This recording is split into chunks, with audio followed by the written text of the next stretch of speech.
안녕하세요. 저는 서울에서 살고 있는 50대 남성입니다. 저는 참 파도가 큰 인생을 살고 있습니다.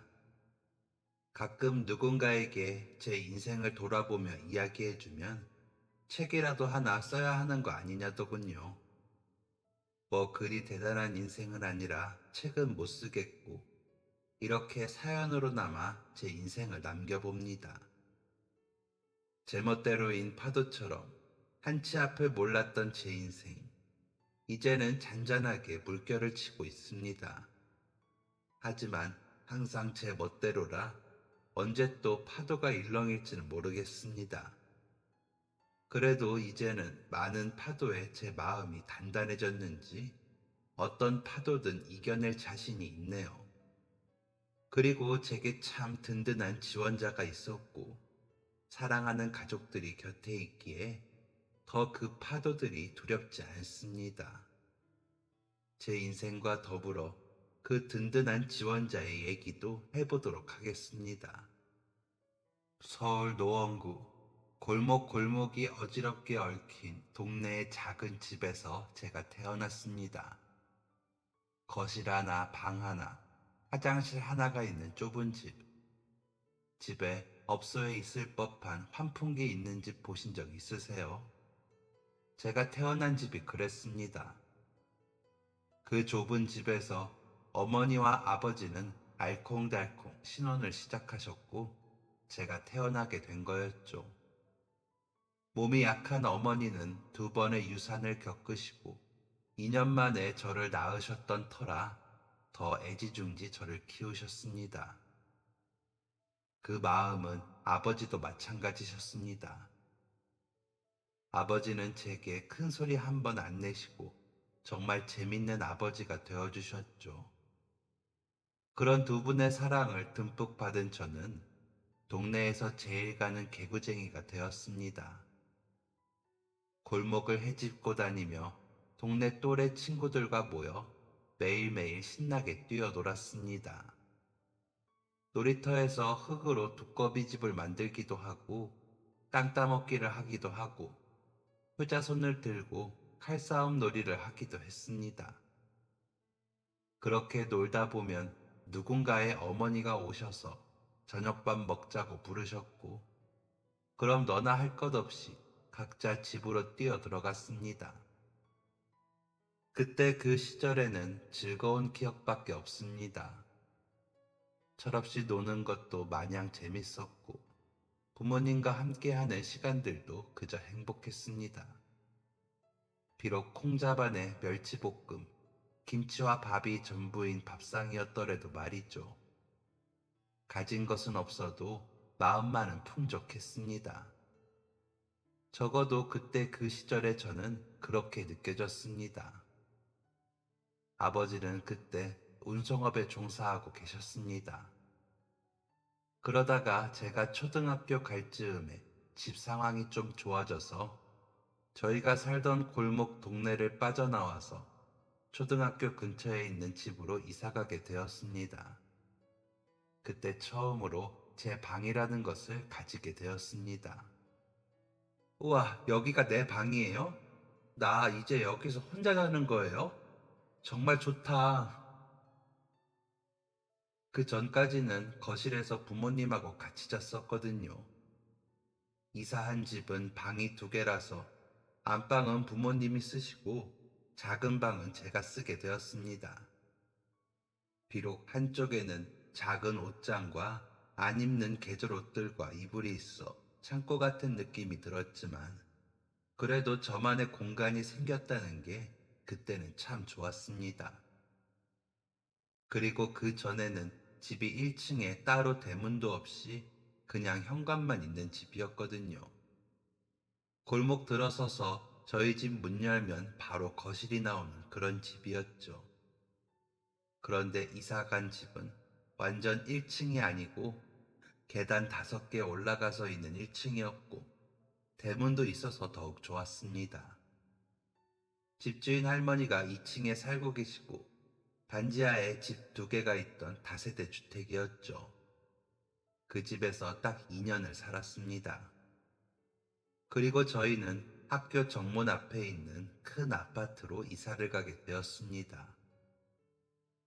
어때, 성일아? 우리도 이제 아파트에서 사는 거야. 와, 아빠, 진짜예요?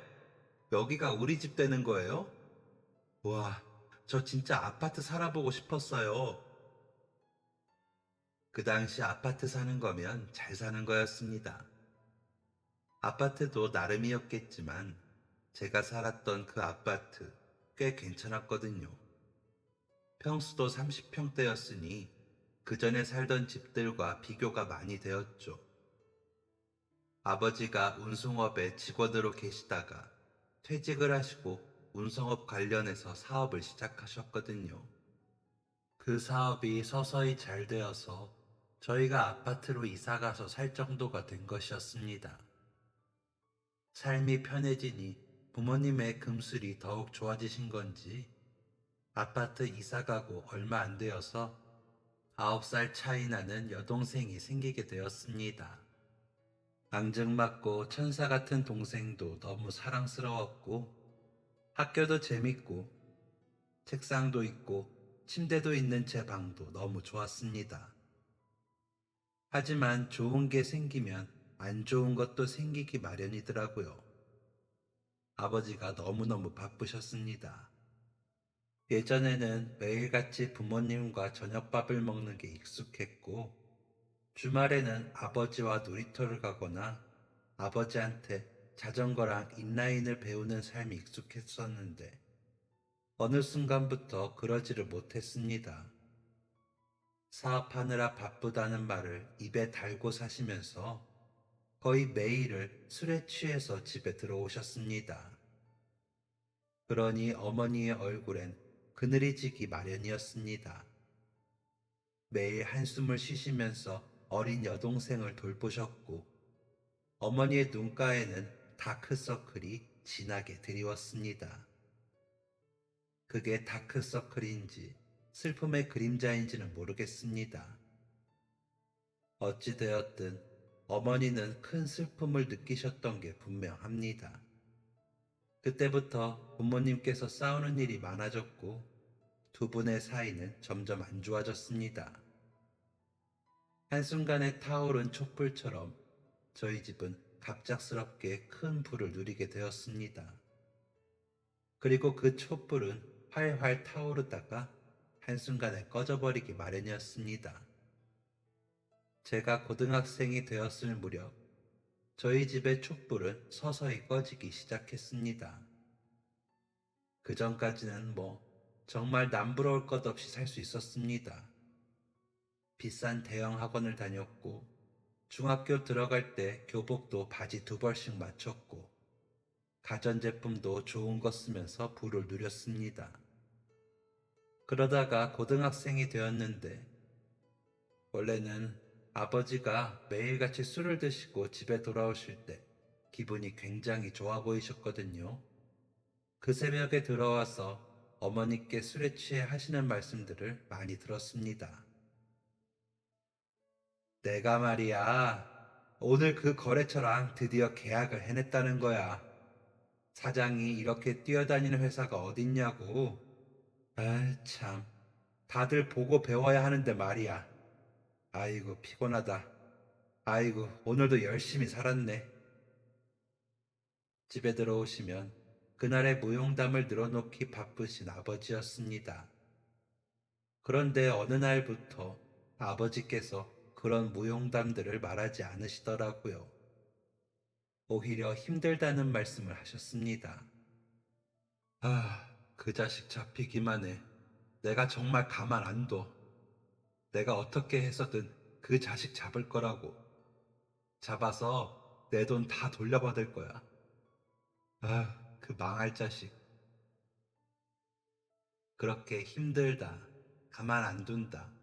어떡하냐 소리를 달고 다니기를 6개월쯤이 지나서야 아버지 사업이 완전 망했다는 것을 알게 되었습니다. 정확한 사연은 알 수 없었지만 아버지가 누군가에게 큰 사기를 당했다는 것은 알 수 있었습니다. 부모님께서 싸우시는 소리를 들었거든요. 그러기에 왜 그 사람을 믿었냐? 정신이 있는 거냐, 없는 거냐? 앞으로 어떻게 살 거냐? 직원들 월급은 어떻게 할 거냐? 애들은 어떻게 키울 거냐? 어머니는 매일 아버지께 이렇게 말씀하셨습니다. 그럼 아버지도 지지 않고 큰 소리를 내셨습니다. 내가 그럴 줄 알았냐? 나라고 안 답답하겠냐? 잔소리 좀 그만해라. 내가 다 알아서 할 거다 등등. 아버지는 다시 회사를 일으키려고 애쓰시는 것 같았죠.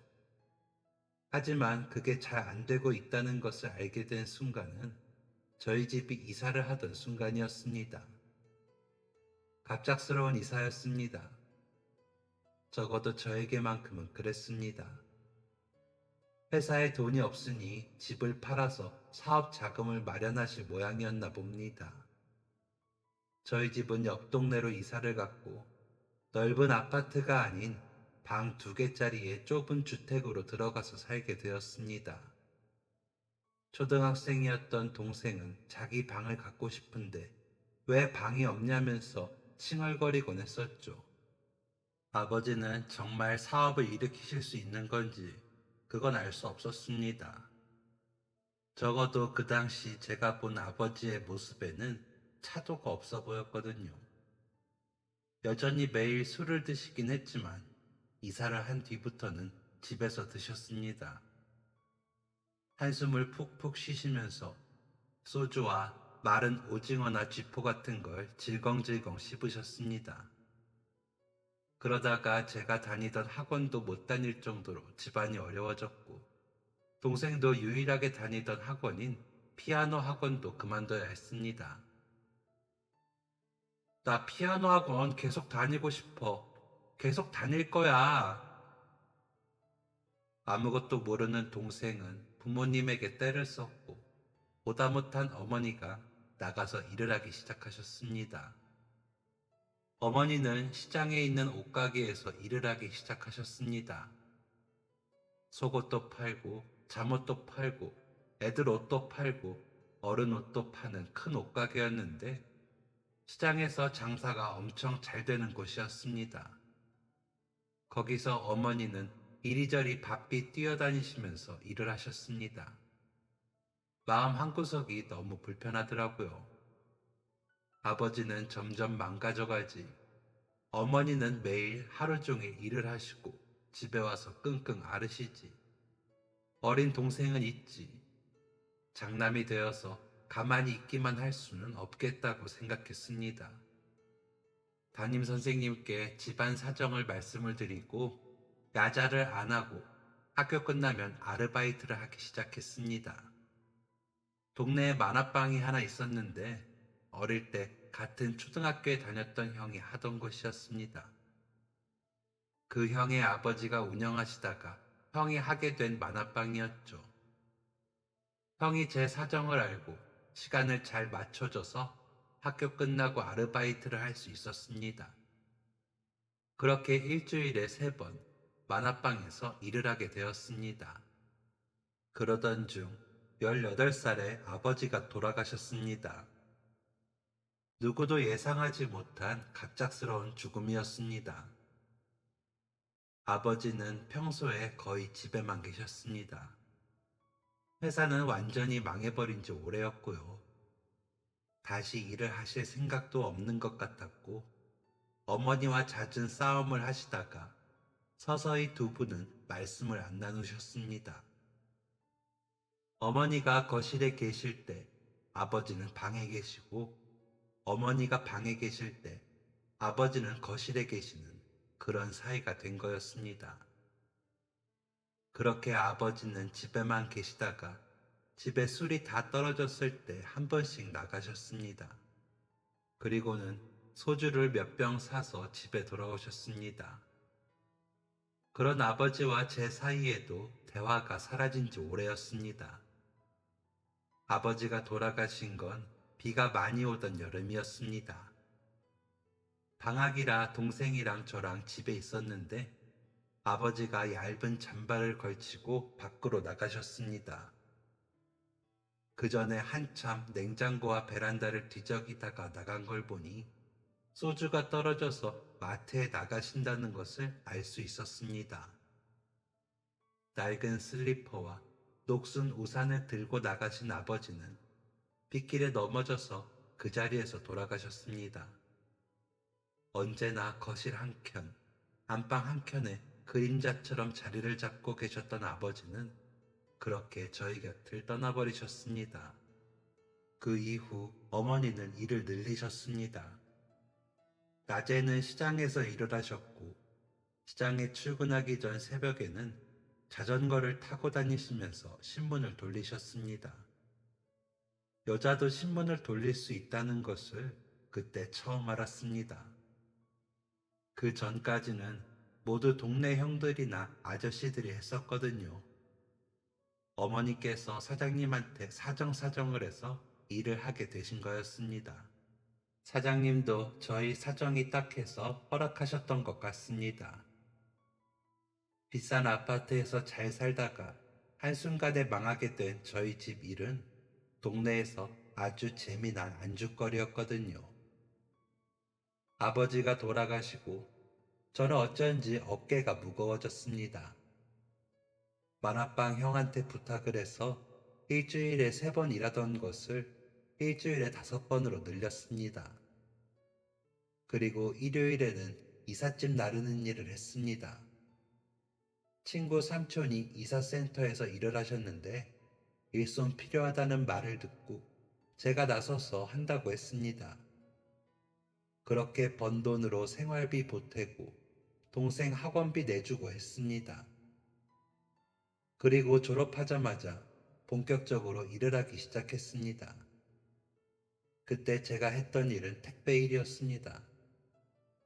90년대에 본격적으로 PC방 같은 것도 생기고 집마다 컴퓨터도 많이 들어서고 그러면서 온라인 쇼핑이 유행하고 하면서 택배 회사들이 엄청 잘 되기 시작했거든요. 같은 고등학교 졸업한 2살 위의 형이 원래 아버지랑 같이 택배 일을 했었는데 아버지가 돌아가시면서 혼자 해야 하는 상황에 있었습니다.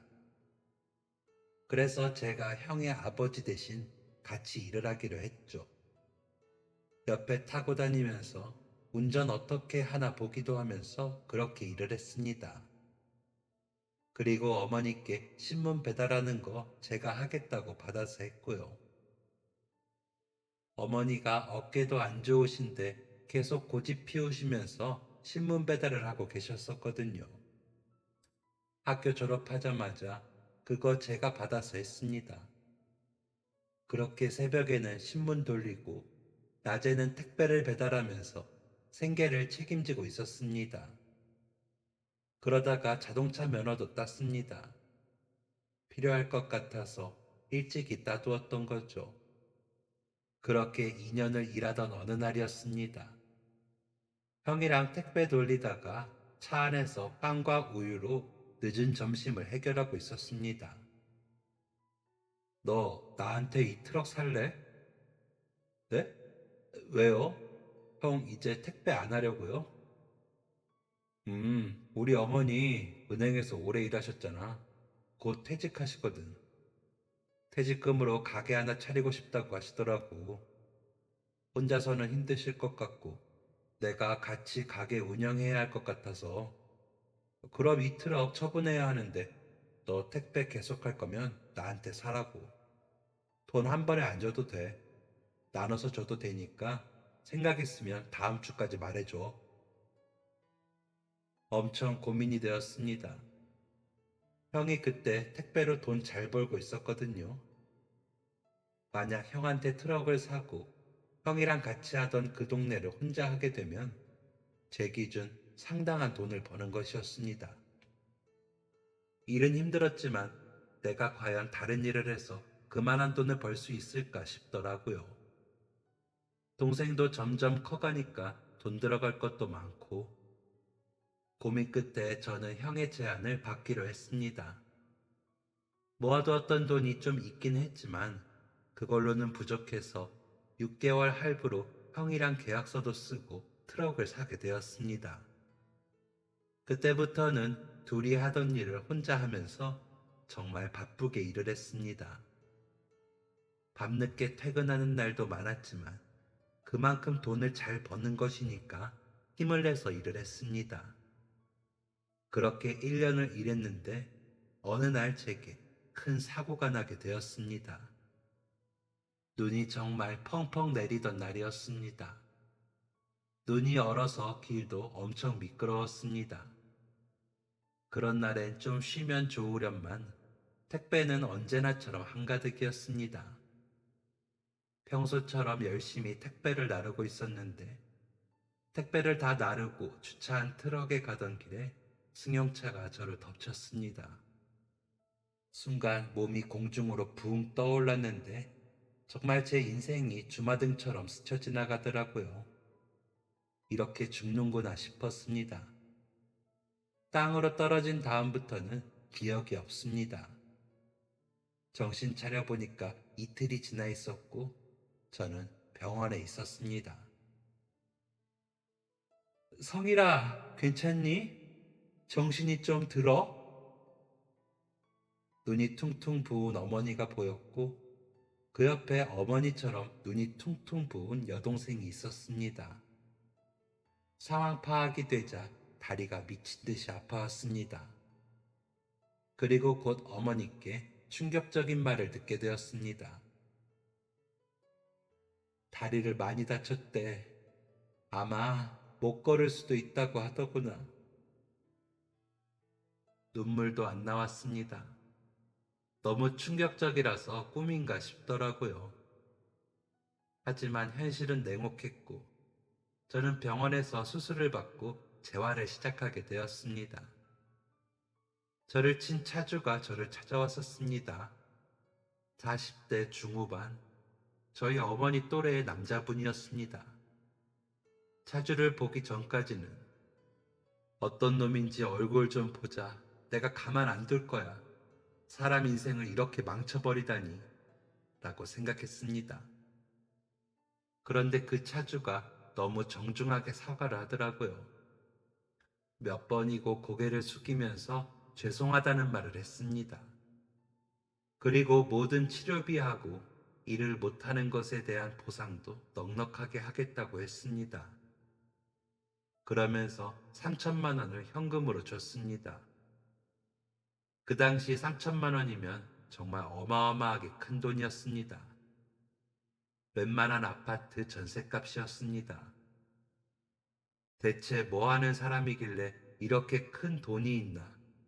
아니면 내가 고소할까봐 무서워서 전 재산 털어서 주는 건가 생각했죠.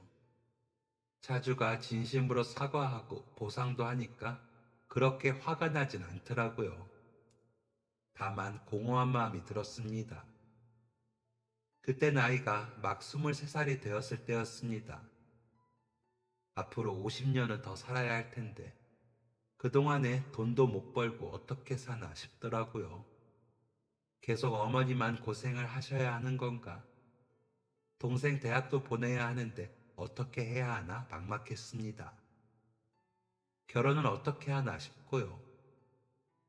이 약물고 재활을 해서 걸을 수 있게는 되었지만 왼쪽 다리는 평생 절 수밖에 없다는 얘기를 들었습니다. 의사 선생님께서 걸을 수 있는 것도 기적이라고 하셨죠. 다리를 저르니 택배 일은 더 이상 할 수 없어서 트럭을 팔아버렸습니다. 신문 배달도 다른 사람에게 넘겼고요. 앞으로 무슨 일을 하고 살아야 하나 진짜 막막했습니다. 그러던 중 차주가 다시 한번 저를 찾아왔습니다. 저 지난번에 들어보니까 원래 택배 일을 하셨다고. 아, 네, 맞아요. 그런데 얼마 전에 트럭 팔았어요. 이 다리로는 더 이상 할 수 없으니까요. 정말 죄송합니다. 제가 성일 씨의 인생을 망쳐버렸네요. 뭐라고 사과를 드려야 할지 모르겠습니다. 정말 죄송합니다. 아니에요. 지난번에도 사과하셨잖아요. 보상도 충분히 해주셨고요. 저 여쭤보고 싶은 게 있는데 뭔데요? 편히 물어보세요.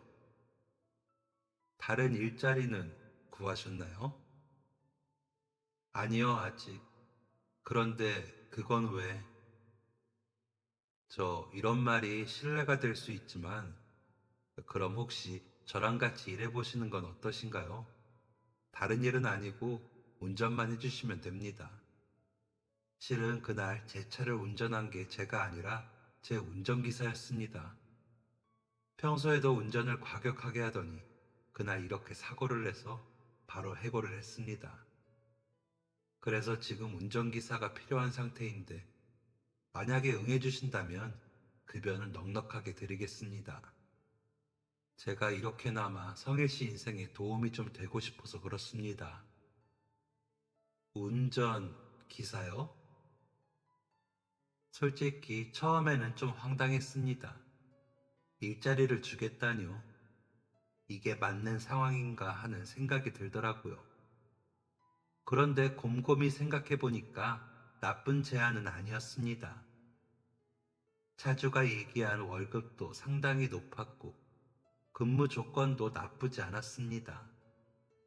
그리고 무엇보다도 차주 사장님이 운전한 게 아닌데도 저를 신경 써주고 있는 거였으니까 일주일 동안 생각이 오락가락하다가 그 제안에 승낙을 하게 되었습니다. 첫 출근하던 날 불편한 다리를 질질 끌고 사장님 댁으로 갔습니다. 운전기사를 쓸 정도면 굉장히 부자겠거니 예상은 했지만 굉장한 재력가더라고요. 집이 정말 좋았습니다.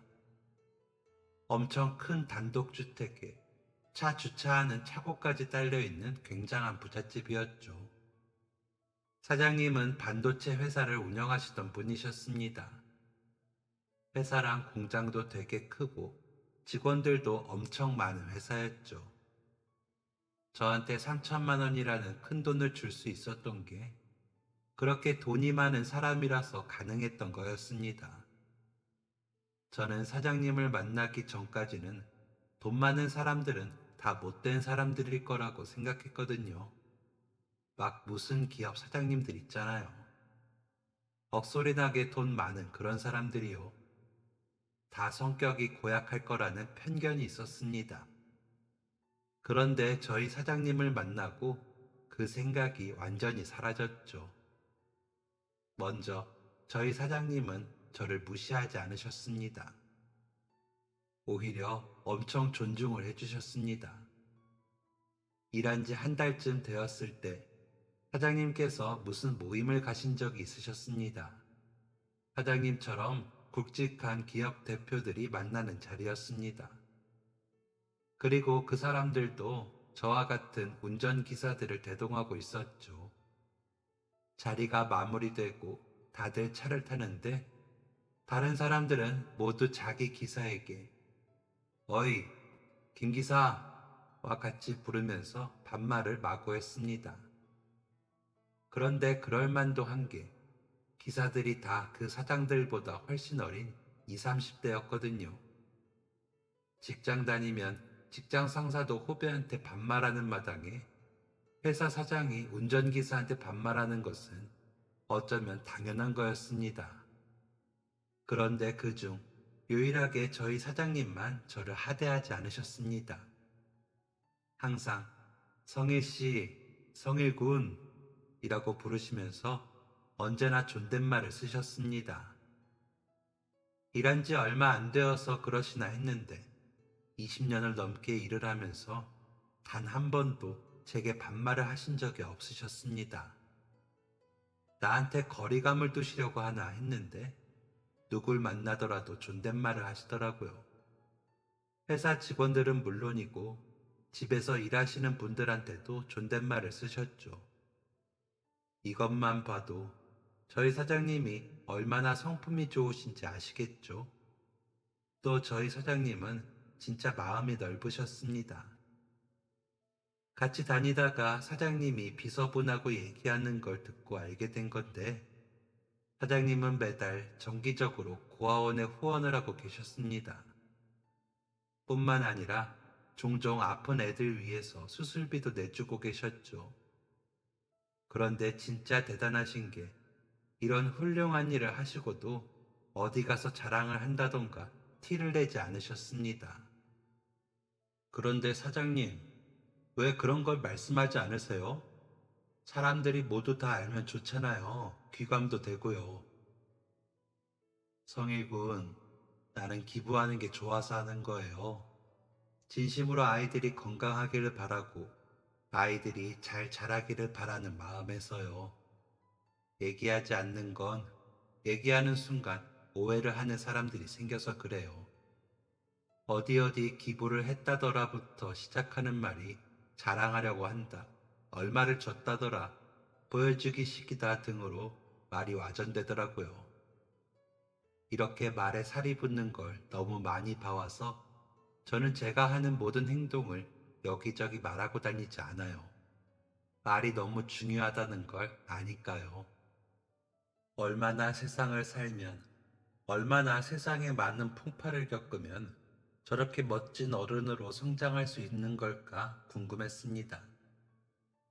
제가 본 사장님은 정말 멋진, 가장 이상적인 어른이었습니다. 그런 사장님을 모시면서 자연스럽게 사장님을 닮아가려고 노력했고, 제 언행과 행실을 바르게 하려고 노력을 많이 했습니다.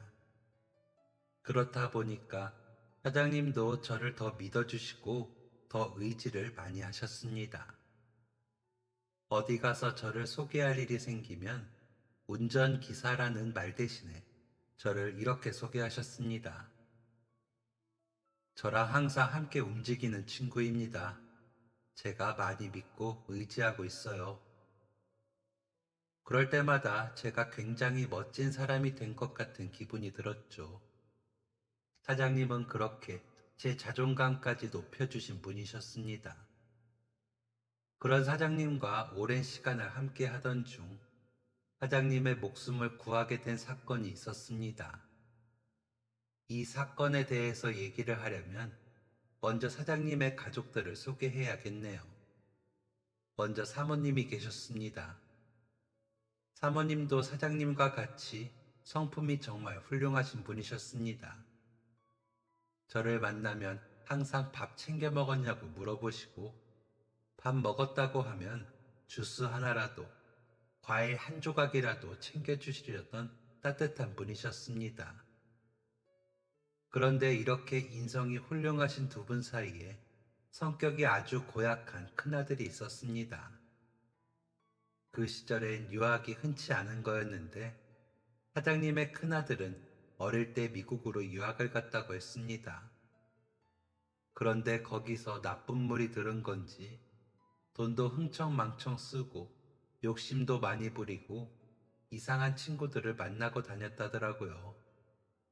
안 되겠다 싶었던 사장님께서 한국으로 불러들였는데 한국에서도 망나니 짓을 하고 다니다가 결국 다시 외국으로 나갔답니다. 거기서 사업하면서 살고 있다고 했고요. 제가 일한 지 2년쯤 되었을 때 그 망나니 아들이 한국에 들어왔어서 봤었는데 말투부터가 엄청 건방졌습니다. 처음 보는 저에게 나이대도 비슷해 보이는데 반말을 찍찍하고 명령조로 얘기하더라고요. 그때도 결혼 때문에 들어온 거였는데 미국의 초호화 저택에 살고 싶네 어쩌네 하면서 사장님 심기를 건드려서 사장님이 크게 화도 내곤 하셨습니다. 사장님하고 사이가 많이 안 좋아 보였죠. 아무튼 이런 큰아들이 하나 있고요. 둘째는 따님이었는데 사장님 댁에서 같이 살고 있었습니다. 결혼하기 전까지는 그랬었죠. 딸은 사장님을 닮아 엄청 친절한 사람이었습니다. 굉장히 똑똑해서 명문대에서 경영 공부를 했고요. 그 밑에 막내 아들이 있었는데 막내 아들 또한 착했습니다. 심성이 곱고 남을 배려할 줄 아는 사람이었죠.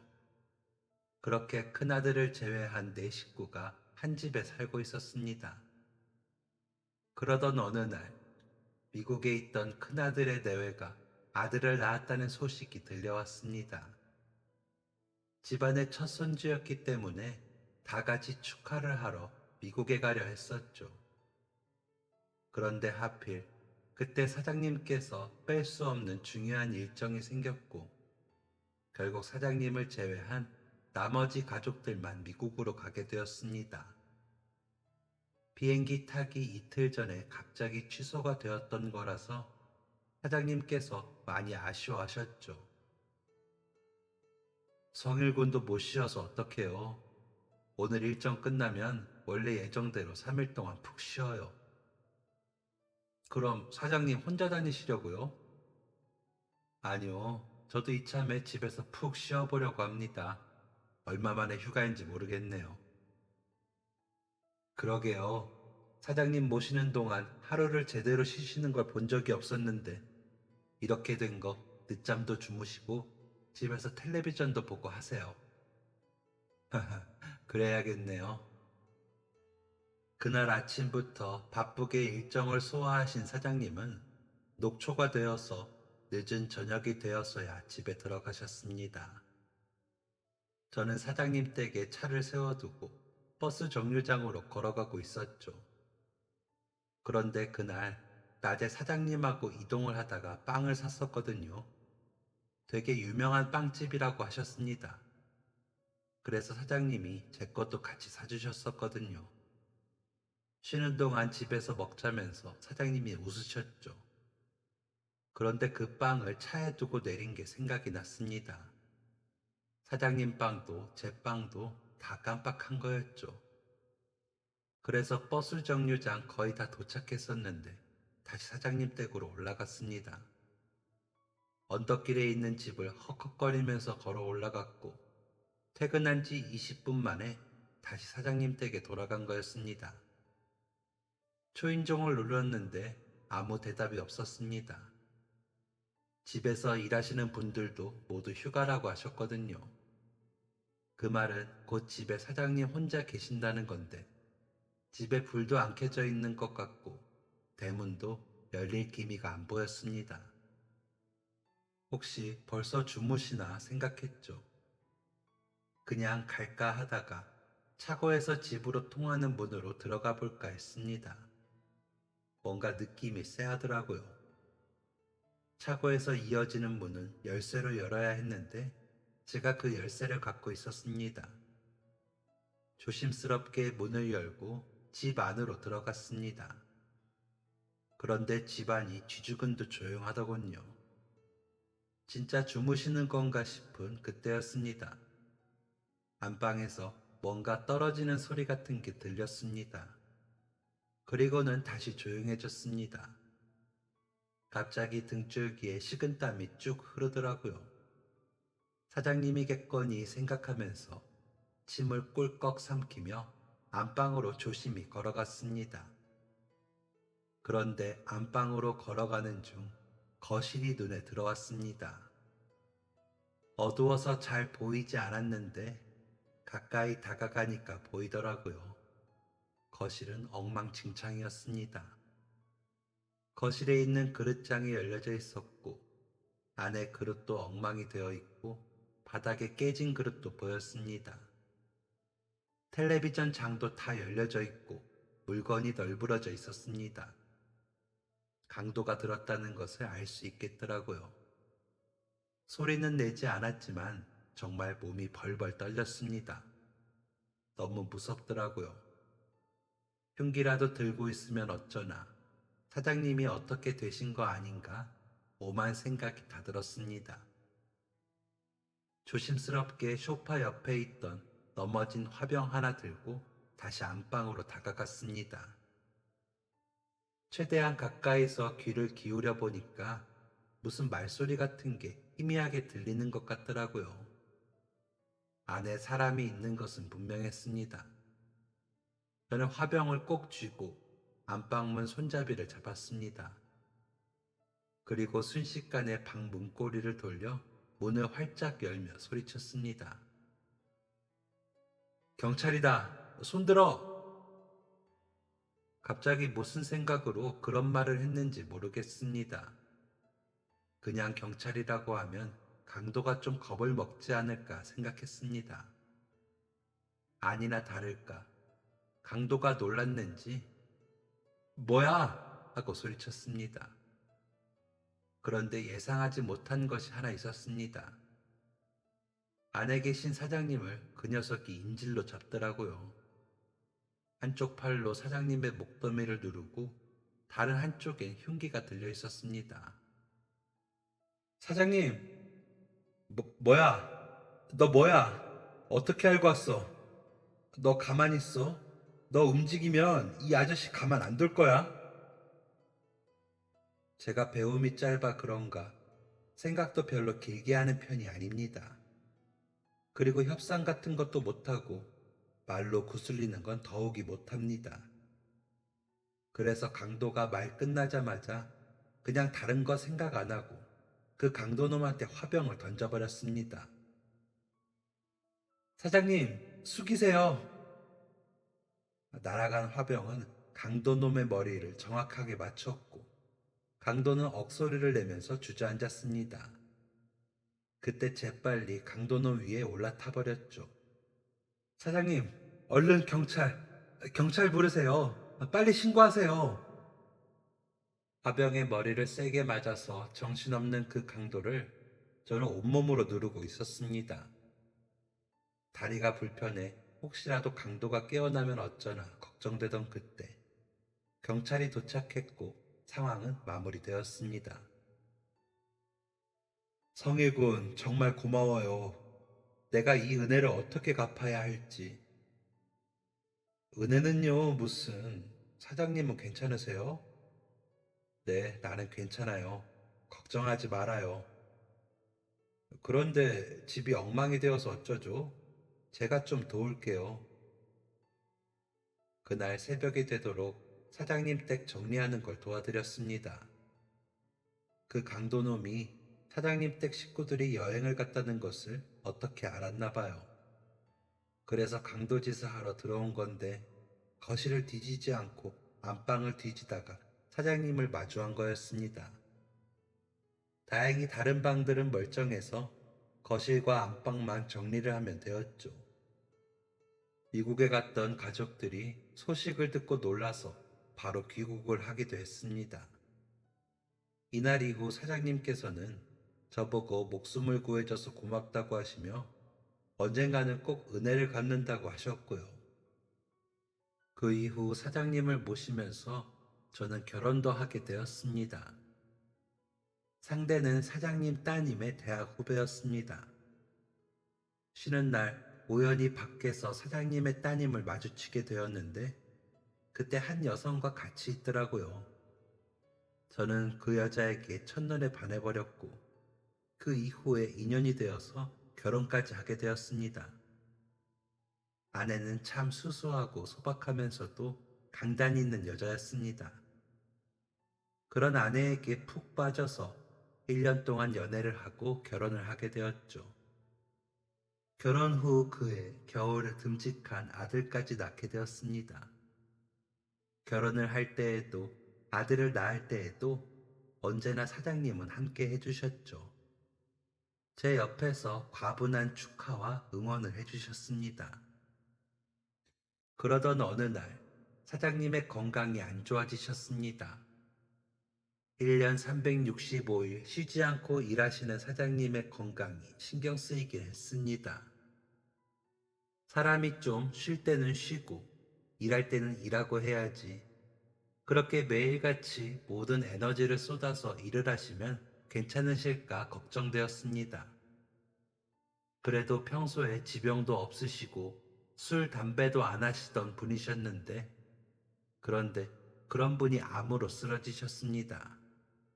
손을 쓸 수 없을 정도로 심각한 상황이었고 결국 사장님은 시한부 선고를 받으셨습니다.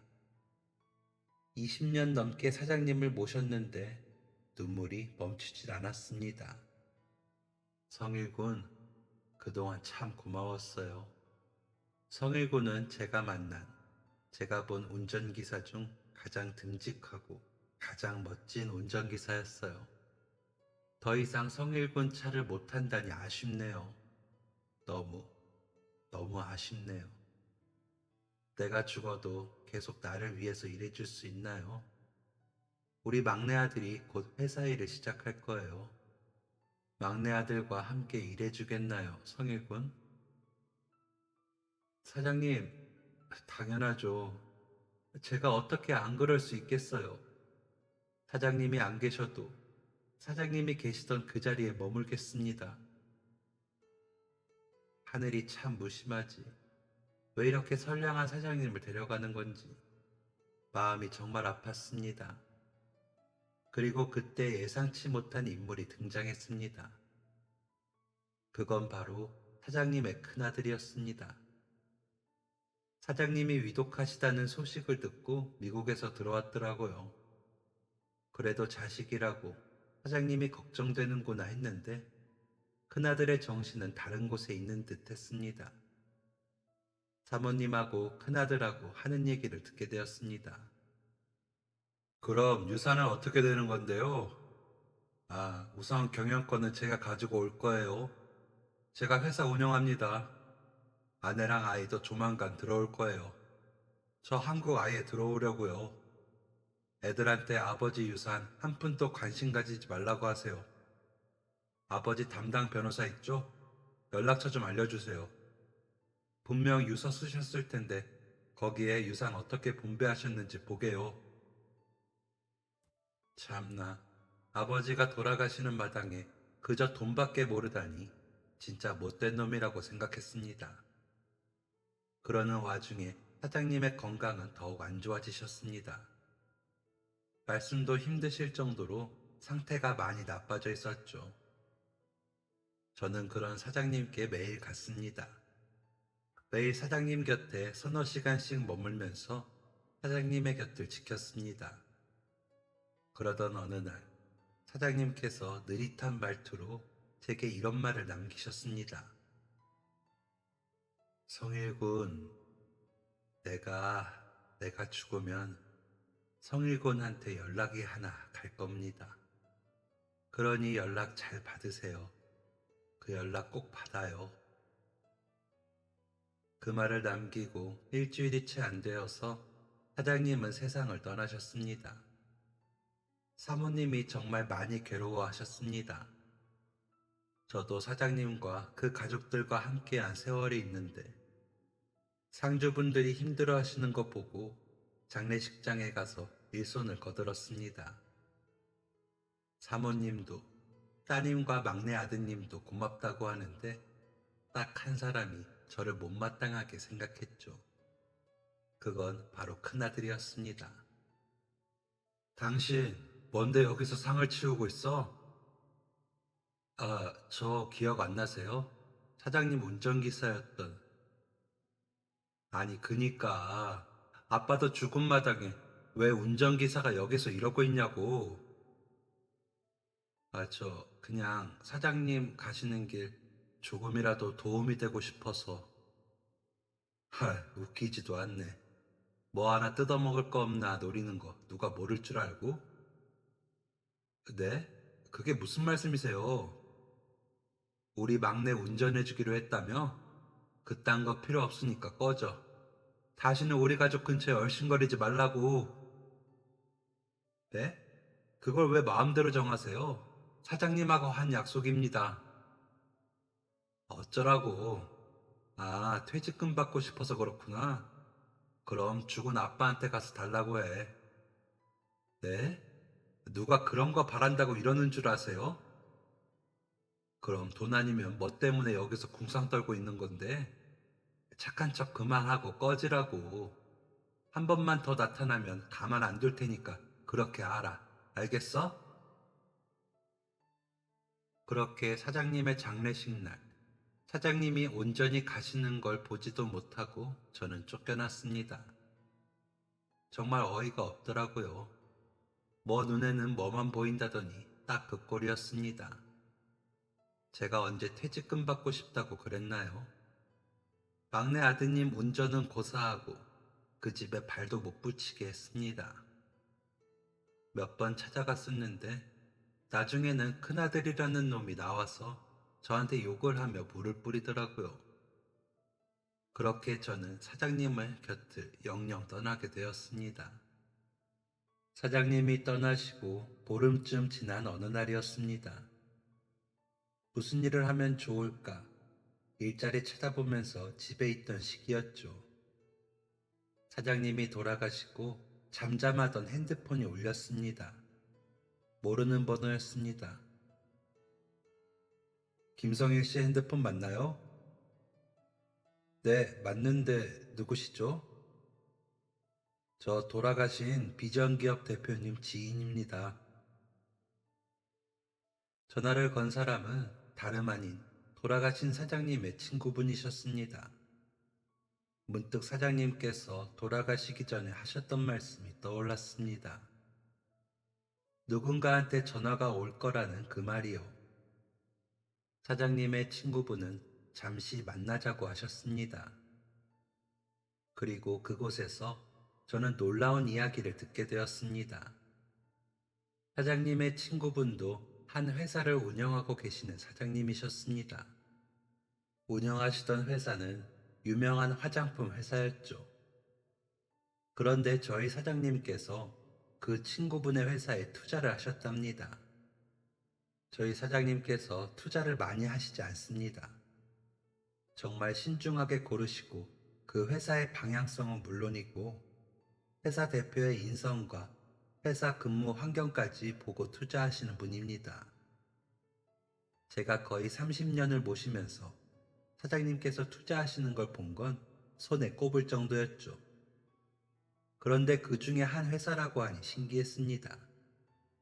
게다가 그 친구분의 말씀을 들어보니까 굉장히 큰 금액을 투자하셨다고 하시더라고요. 알고 보니 두 분은 젊은 시절부터 인연이 있어서 꾸준히 만남을 이어가고 있다고 하셨습니다. 그러고 보니까 사장님 모시면서 몇 번 뵌 적 있는 것 같고 장례식장에서도 뵌 기억이 있었죠. 그런데 저를 왜 보자고 하신 거예요? 그 투자 때문에 불렀어요. 그 친구가 그러더라고요. 자기가 죽으면 투자한 것에 대한 수익금을 성일군에게 주라고요. 네? 수익금을 저한테요? 왜, 왜요? 글쎄요, 그건 잘 모르겠지만 그 친구가 성일군에 대해 이렇게 말을 하더라고요. 큰 빚이 있는데 목숨까지 구해준 은인이라고요. 그래서 꼭 그 은혜를 갚고 싶다고 했어요. 그 친구 큰아들 본 적 있죠? 그 녀석이 어릴 때부터 욕심이 상당해요. 그래서 성일군한테 수익금 넘기는 것도 자기 변호사한테 말 안 하고 저희 쪽 변호사한테 넘겨놨어요. 이건 그 집에서는 아무도 모를 테니까 걱정 말아요. 안다고 해도 법적으로 성일군한테 불리한 거 없으니까 맘 편히 받아요. 정말 제가 받아도 되는 건가요? 그럼요. 성일군 아니면 누가 받아요? 얼떨떨했습니다. 한두 푼도 아니고 그런 큰 돈을 제가 받아도 되는 건가 싶었습니다. 그런데 제가 뭐 고민할 것도 없이 사장님 친구분을 만난 그날부터 계속 제 통장에 돈이 들어오기 시작했습니다. 그리고 사장님이 친구분 변호사를 통해 남긴 편지도 받게 되었습니다. 그 편지에는 고맙다는 말들이 가득했습니다. 제대로 된 퇴직금을 못 주고 가서 미안하다는 말도 남겨져 있었고, 그동안 함께 해줘서 고맙다는 말, 든든한 벗이 되어줘서 고맙다고 하셨습니다. 그리고 강도로부터 목숨을 구해줘서 고맙고, 그 은혜와 퇴직금을 대신할 명목으로 투자 수익금을 남긴다는 말도 하셨습니다. 건강 챙기면서 노후를 잘 보내라는 말로 편지는 마무리되었습니다. 가시는 그 순간까지 제 생각을 얼마나 많이 해주셨는지 느껴져서 또 한 번 눈물을 펑펑 쏟았습니다. 그리고 지금 저는 50대가 되었습니다. 어느덧 사장님을 처음 만났을 때의 사장님 나이보다 더 나이를 많이 먹게 되었네요. 이 나이가 되었지만 저는 아직도 사장님의 성품엔 못 미칩니다. 그 넓고 깊은 마음을 따라가려면 저는 한참 먼 것 같네요. 그런 마음씨 넓고 훌륭하신 사장님 덕에 저는 이 나이에도 걱정 없이 잘 먹고 잘 살고 있습니다. 여전히 사장님이 남기신 그 수익금으로 매일 밥을 먹을 수 있고 아들 대학도 무리 없이 마칠 수 있었고 노후도 걱정하지 않게 되었습니다. 제가 수익금을 받기 시작한 지 1년쯤 지나서 사장님의 큰아들이 이 사실을 알고 찾아왔었습니다. 아마 회사 투자 목록 같은 걸 봤다가 알게 된 거겠죠. 제가 큰아들한테 쫓겨나고 건물 경비 일을 시작했거든요. 제가 일하는 곳을 어떻게 찾아낸 건지 거기까지 찾아왔었습니다. 법적으로 뭔가 할 수 있는 게 없으니까 더 약이 올랐나 봅니다. 그때 저 찾아와서 정말 노발대발 화를 내면서 입에 담지도 못할 심한 말들을 했었습니다. 저더러 절름발이 주제에 까분다고 하더라고요. 그러면서 지금까지 받은 수익금을 다 뱉어내라고 말도 안 되는 소리를 해댔습니다. 그런데 그때 어떻게 알고 사모님하고 따님이 오셨습니다. 설마 나한테 화를 내려고 오신 건가 했는데 아니더라고요. 야, 이 자식아, 아주 창피해 죽겠어. 여기 김성일 씨가 니네 아버지한테 얼마나 깍듯하게 잘하고 얼마나 힘이 되었는지 아니? 니네 아버지가 내린 결정에 네가 뭔데 토를 달아?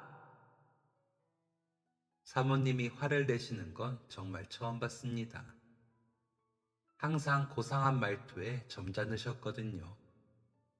사모님이 화를 내시니까 큰아들이 발을 구르면서 얼굴을 시뻘겋게 불태웠습니다. 엄마는 이놈한테 가는 돈 안 아까워요? 얘가 뭔데? 내가 아들이잖아. 왜 나한테 안 주냐고. 이 자식이 나이를 헛으로 처먹고 아주 지금까지 네가 입었던 옷, 하던 공부, 살던 집, 네 차, 그거 다 누구 돈인데 네가 미국에서 헛짓거리하고 있을 때 우리보다도 더 네 아버지 곁에 있어줬던 사람이 성일 씨야. 제발 정신 좀 차려라. 사모님의 외침이 끝나자 따님이 큰아들의 뒷목을 꽉 잡고 끌고 나갔습니다. 큰아들은 얼굴만 시뻘개져서는 고래고래 소리를 지르면서 끌려나갔죠. 사모님께서는 정말 미안하다며 다시는 이런 일이 없을 거라는 신신당부를 하시고 가셨습니다. 그 이후로 지금까지 다시 그 큰아들의 얼굴을 보는 일은 없었네요. 제가 생각해도 참 기가 막힌 인연이긴 합니다. 기막히게 특별한 행운이기도 하고요. 아직까지도 저는 삶이 좀 힘들거나 고민이 생길 땐 사장님을 떠올립니다. 제 인생에 그만큼 현명하고 올바른 분이 없으셨거든요. 떠올리기만 해도 마음이 편해지는 게 참 신기합니다. 언젠가 저는 사장님을 다시 만나는 날이 오겠죠. 어느 날 저 하늘 위에서는 꼭 만나게 될 겁니다. 그때 다시 한번 이렇게 말씀드리고 싶네요. 사장님, 제 인생에 와주셔서 감사합니다. 오늘은 어디로 모실까요? 함께한 세월 참 든든했습니다. 사랑합니다. 지금까지 사연 들어주셔서 감사합니다. 사연이 재밌으셨다면 구독과 좋아요를 눌러주세요. 감사합니다. 안녕히 계세요.